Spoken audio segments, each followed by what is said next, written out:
দেশে থাকতে আমিও মনে করতাম যে বিদেশ হয়তো অনেক শান্তি, অনেক মজা। বিদেশ শুধু চিল আর চিল, টাকা কামাও আর চিল করো, এইটা আমিও ভাবতাম সবার মতো।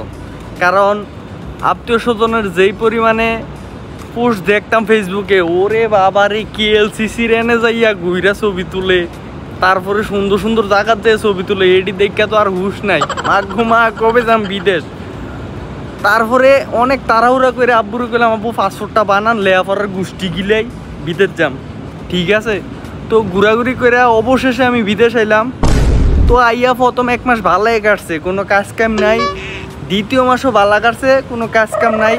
মনে হইতাছিল বিদেশ ও সেই একটা জায়গা, মালয়েশিয়া অস্থির একটা জায়গা, খালি ঘুরো আর খাও, মাঝে মধ্যে টাকা কামাও। 3 মাসের বেলা যখন কামে ঢুকছি ভাই, ও গোমা বিদেশের মজা গেছে গা। তো বিদেশের মজা তো পাইয়া লাগছে আমি 3 মাসের মাথায়। তো আমি আর এটা আর আমার বন্ধুরই কইছি না, ঠিক আছে।